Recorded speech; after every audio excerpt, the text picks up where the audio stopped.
Good day. My name is David Wild, and this is part one of a three-part lecture on Chapter 14 on communication from Connect Master Management 2.0. By the end of this lesson, you will be able to describe the general model of communication, to determine how and when to use different communication channels based on media richness, to describe the types of formal and informal communication, to analyze the impact of barriers on communication and how to overcome them, to be able to explain how communication in the workplace can be improved, and to explain how to effectively manage social media in the workplace. Finally, you will be able to evaluate a communication policy change in a company. Now let's explore the communication process.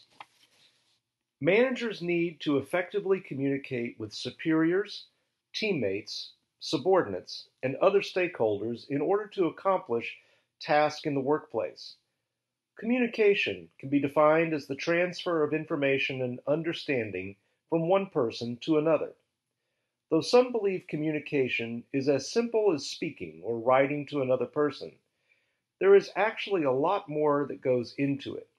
An inability to effectively communicate in the workplace can have serious consequences. As you see on the screen before you, you see the communication process illustrated in Figure 1. And yes, communication is a process. It begins with the sender, the person who intends to share a message. The sender transmits the message to a receiver, the person for whom the message is intended. The sender encodes the message by converting it into symbols or language. The receiver then decodes the message by interpreting it once heard or seen. The sender's chosen medium to share the message is an important part of the process. A medium is the means by which a message is sent. When the receiver receives the message, he or she may provide feedback to the sender. Feedback is the receiver's reaction to the sender's message. Feedback is important for many reasons. Most importantly, it assures the sender that the receiver has received the intended message. Now, let's talk about noise. Sometimes our messages do not make it to others in the way that we intended. This can be the result of what is known as noise, which is any type of disruption that interferes with the communication process. Noise can occur at any part of the process.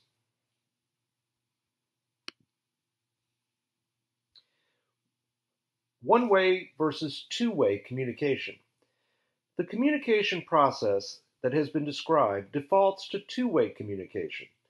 This means that a sender transfers a message to a receiver, and the receiver then provides feedback to the sender. The flow of communication occurs in both directions. Alternatively, during one-way communication, information flows only in one direction. Keep in mind that one-way communication means feedback is not occurring, which can increase the chances of noise. So in summary, in speaking on the communication process, communication is the transfer of information and understanding from one person to another.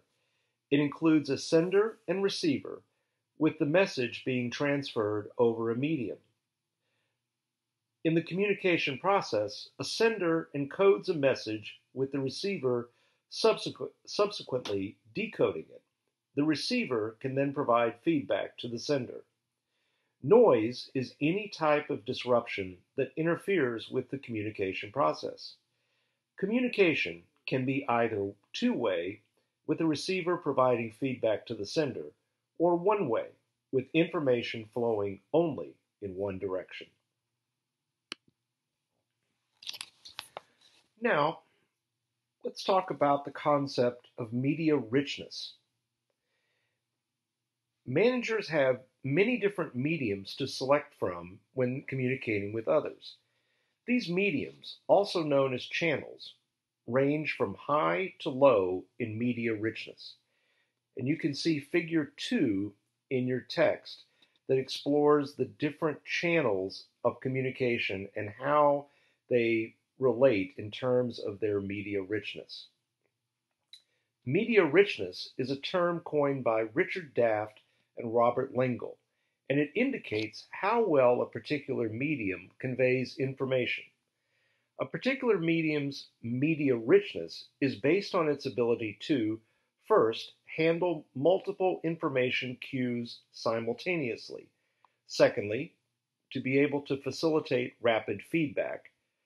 Third, to establish a personal focus. And fourth, to utilize language. Now, in speaking of rich versus lean media, there are advantages and disadvantages associated with different mediums of communication. A good rule of thumb for deciding which medium to use is that highly rich mediums should be utilized when situations are non-routine and ambiguous. A leaner medium should be utilized for routine, clear communications, such as the delivery of a daily revenue report to the sales team.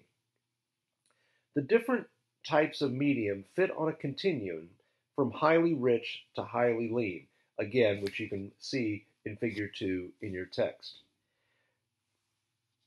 In speaking of the prevalence of electronic communication today, the world has increasingly turned to electronic means of communication, but it is important to note that electronic communication is not its own separate channel. For example, richer electronic media include Skype, WebEx, and yes, Zoom, which allow for video conferencing, a richer form of communication. There are also leaner electronic media, such as email, which can be impersonally sent to many people.